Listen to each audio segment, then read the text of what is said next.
আজকের এই ভিডিওতে আমরা খুবই গুরুত্বপূর্ণ একটি বিষয় নিয়ে আলোচনা করব, সেটা হচ্ছে কোরআন মাজিদের মধ্যে আয়াতের শেষে এই যে এরকম কিছু চিহ্ন পাই আমরা, এই চিহ্নগুলো কিভাবে আপনারা পড়বেন বা পড়ার নিয়মটা কি, এই বিষয়গুলো আপনাদেরকে আমি বলে দেব। অর্থাৎ এগুলো আপনারা আয়াতের মাঝেও পান, আবার আয়াতের শেষেও পান। অর্থাৎ এগুলোকে বলা হয় ওয়াকফের চিহ্ন। তো আমরা যদি উপরে যাই তাহলে এখানে আমরা পাবো যে ওয়াকফ বা বিরতির চিহ্ন। তো ওয়াকফ অর্থ বিরতি বা থামা। অধিকাংশ ওয়াকফ বা বিরতির চিহ্নই আরবি অক্ষর ব্যবহার করে প্রকাশ করা হয়ে থাকে। অর্থাৎ বিভিন্ন সময় আরবি অক্ষর দিয়ে কিন্তু আপনাকে বোঝাবে আপনি এখানে থামবেন, যেমন ত, কফ, জিম ইত্যাদি এরকম অক্ষর দিয়ে বোঝানো হয়। আয়াতের অর্থবোধ ঠিক রেখে পড়ার জন্য ওয়াকফ চিহ্নগুলো বোঝা ও মেনে চলা জরুরি, কারণ দাড়ি কমা বিহীন কোনো লেখার অর্থ বোঝা খুব কঠিন। যেমন এই লাল বাক্যটি দেখেন, থামবেন না, না থামলে অর্থবোধ পরিবর্তন হয়ে যাবে। তো এই লাল চিহ্নটা দেখুন, এখানে লেখা আছে থামবেন না থামলে অর্থবোধ পরিবর্তন হয়ে যাবে। থামবেন না থামলে অর্থবোধ পরিবর্তন হয়ে যাবে। তো এখানে কি অর্থ করবেন? থামবেন এরপর কমা দিবেন, নাকি থামবেন না এরপর কমা দিবেন? কোথায় আপনি কমা দিবেন? থামবেন না থামলেও অর্থবোধ পরিবর্তন হয়ে যাবে, নাকি থামবেন না থামলেও অর্থবোধ পরিবর্তন হয়ে যাবে? তো দেখুন, এই জন্য আপনাকে প্রত্যেকটা বিষয় বুঝতে হবে। তো কোরআন মাজিদের অনেক জায়গাতে আপনারা এরকম চিহ্ন পাবেন, এখানে অনেক কিছু লেখা আছে। যাই হোক, আপনারা এগুলো একটু পড়ে নিন, আমি ডাইরেক্টলি মেন আলোচনা চলে যাব। এইখানে এখানে দেখুন, এই যে গোল চিহ্নটা, এটাকে বলা হয় ওয়াকফে তাম। এটাকে ওয়াকফে তাম বলে। ওয়াকফে তাম হচ্ছে এই চিহ্নটা দিয়ে একটা আয়াত শেষ বোঝাবে। এরকম গোল চিহ্ন দিয়ে কি বোঝায়? আয়াত শেষ বোঝায়। আর এই চিহ্নের উপরে এই জিম, ত, আইন, জা এরকম বিভিন্ন ধরনের চিহ্ন, হরফে চিহ্ন আসবে আর কি আসতে পারে। তো যাই হোক, এরকম গোল চিহ্নকে বলা হয় ওয়াকফে তাম, যাকে একটা আয়াত নং বা আয়াত শেষ হয়ে বোঝায়। তো এখানে লেখা আছে থামা উত্তম।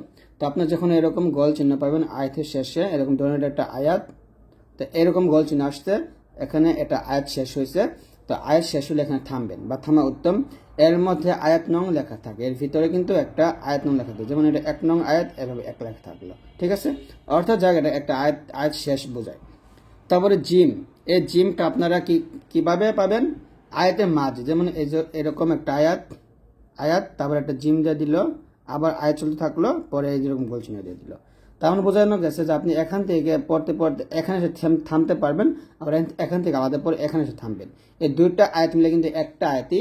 এই জিমটা দিয়েছে শুধু আপনাকে থামার জন্য, বা আপনি থামতে পারবেন এই জন্য।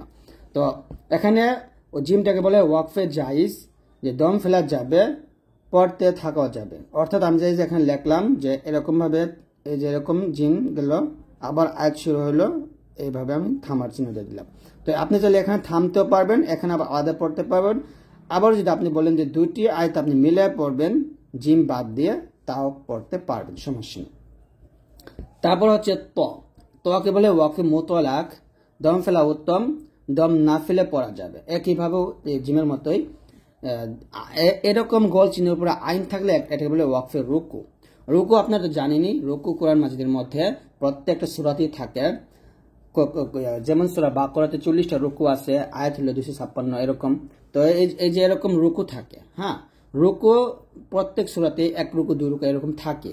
তো যখন এরকম গোল চিহ্নের উপরে আইন থাকবে, তখন ওটাকে বলা হবে রুকুর আয়াত। ওটা হচ্ছে রুকু, এখানে 1 রুকু বা 2 রুকু শেষ হয়েছে এরকম বোঝাবে। তো এখানে অবশ্যই থামতে হবে, দম ফেলা উত্তম। এখানে মিলা পড়া যাবে না, অন্য আয়াতের সাথে মিলা পড়া যাবে না। যেমন ধরেন এরকম আসছে একটা আয়াত, এরকম একটা আয়াত আসছে, এই যে এরকম গোল চিহ্ন আসছে, এরকম আইন আসছে, বেশ এখানে থেমে যাবেন। তারপর এই আয়াতটা আবার আলাদা পড়বেন। এই দুইটা আয়াত মিলা পড়া যাবে না, ঠিক আছে। এটা এখানে বোঝানো হয়েছে। তারপর হচ্ছে যা হচ্ছে ওয়াকফে মুজাওয়াজ, থামা যাবে তবে না থামাই ভালো। অর্থাৎ এখানে বলছে থামা যাবে। যেমন ধরেন এটা একটা আয়াত, যা আসছে আবার চলতে গেছে, এখানে আমরা গোল চিহ্ন দিয়ে তাম দিয়ে শেষ করছি। তো এই দুইটা আয়াত, এই দুইটা বাক্য আপনার মিলায় পড়বেন, এখানে না থেমে মিলায় পড়বেন, সেটা ভালো। তবে এখানে থামা যাবে সেটাও বলা হয়েছে, ঠিক আছে। তারপর হচ্ছে কফ এবং ফা। কফ ফাকে ওয়াকফে আমর বলা হয়, থামার নির্দেশ করে, থামা ভালো। অর্থাৎ এরকম চিহ্ন থাকলে, ধরেন জায়গা নেই কোথায় বোঝাবে, এখানে বোঝায়। ধরেন একটা আয়াত, তারপর এরকম একটা কফ ফা আসলো, কফ ফা, তারপর আবার আয়াত চলতে থাকলো, এখানে এসে আবার শেষ হলো। তো এখানে আপনারা কি করে যাবেন, থামবেন, থামে আবার এটা আলাদা পরে আবার এখানে এসে থামবেন। ঠিক আছে, এটাই বোঝানো হয়েছে। সিন কাফ তা হা সাক্তা, এই সাক্তার নিয়মটা হচ্ছে দম না ছেড়ে 1 সেকেন্ড নীরব থেকে আবার পরে যেতে হবে। তো এই সাক্তা নিয়ে আমি অনেক ভিডিও করছি, আপনারা সাক্তা লিখে সার্চ করেন, পেয়ে যাবেন। তো তারপর আমি বোঝাবো একটু পরে। তারপর হচ্ছে ওয়াও কফ ফা তা, মানে ওয়াকফ, এটাকে ওয়াকফই বলা হয়। এটা ঠিক একইভাবে সাক্তার মতোই পড়ব। সাক্তা যদি 1 সেকেন্ড নীরবতা পালন করেন, এখানে আপনারা 2 সেকেন্ড করবেন, 2 সেকেন্ড। ঠিক আছে, মানে সাক্তা থেকে একটু বেশি করতে হয়। আর এই যে এই চিহ্নটা বলা হয় ওয়াকফে নবী সাল্লাল্লাহু আলাইহি ওয়াসাল্লাম, এরকম চিহ্ন থাকবে নবী সাল্লাল্লাহু আলাইহি ওয়াসাল্লাম বলে। এইখানে অবশ্যই থামবেন, নবী সাল্লাল্লাহু আলাইহি ওয়াসাল্লামের এই চিহ্নতে অবশ্যই থামতে হবে, মিলে পড়া যাবে না। তারপরে এরকম 3-3-6টা ফুটা পাবেন আপনারা। 3-3-6 ফুটাকে বলা হয় ওয়াকফে মুআনাকা, ওয়াকফে মুআনাকা। এটা আপনারা কি করবেন, অতএব চিহ্নের মধ্যে 3-3-6 ফুটা, এটাকে ওয়াকফে মুআনাকা বলে। প্রথম 3 ফুটার কয়েক শব্দের পর আরো 3 ফুটা থাকে, যে কোনো এক স্থানে থামতে হবে। অর্থাৎ আপনি যে কোনো এক জায়গায় থামবেন আর এক জায়গায় মিল করে পড়বেন। কিভাবে পড়বেন সেটা বুঝিয়ে দেব। তারপর হচ্ছে সদ লাম ইয়াকে ওয়াসলে আল আউলা বলা হয়, আগের পরের বাক্যে মিলে পড়া ভালো হয়, দুটো মিলে পড়বেন আর কি। তারপর কফকে বলে ওয়াকফে, মানে ইলা আলাই বলা হয়, এখানে থামিয়া বা থেমে পড়বেন বা থেমে যেতে পারেন।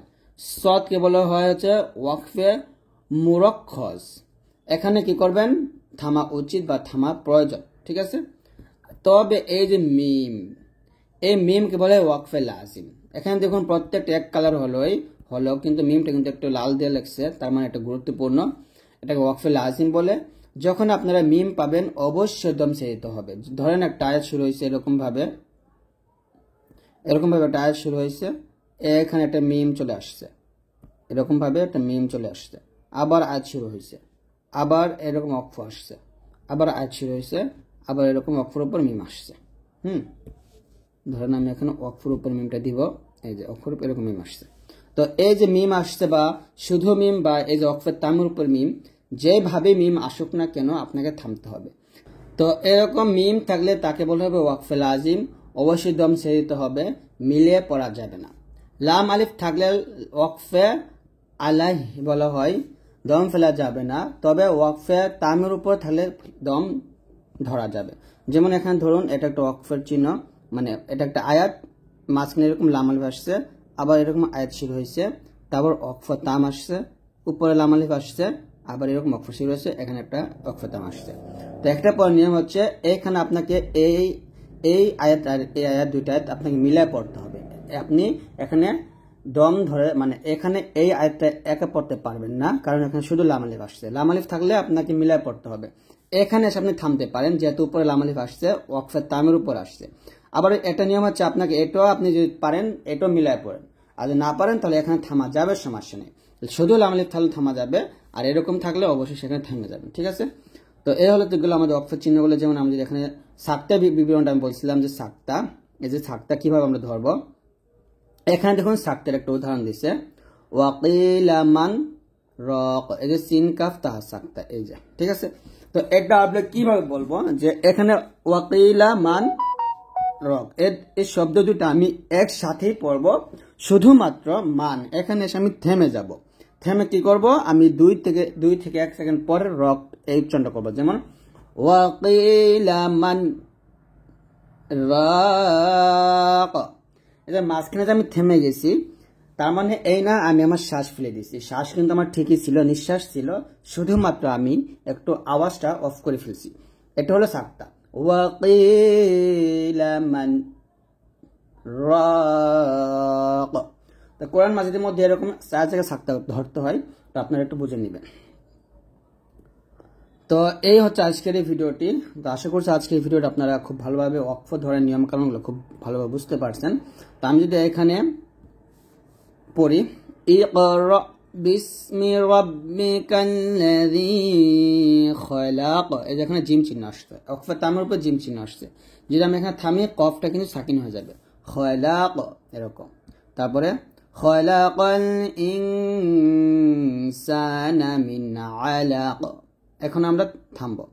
ইকরা ওয়া রাব্বুকাল আকরাম। এই যে এখানে দেখুন ওয়াকফে তামের উপর লাম আলিফ আসছে। তো এটা নিয়ম হচ্ছে আপনি এখানে থামতে পারবেন, তবে মিলে পড়া যাবে এরকম ইকরা ওয়া রাব্বুকাল আকরামুল্লাযী আল্লামা বিল কলম। এরকম মুল্লাযী বলতে পারেন। তো আপনি থামবেন, যেহেতু তামের উপর আসছে থামা যাবে। তবে আল্লামাল ইনসানা মা লাম ইয়ালাম, এখানে দেখুন তো আসছে।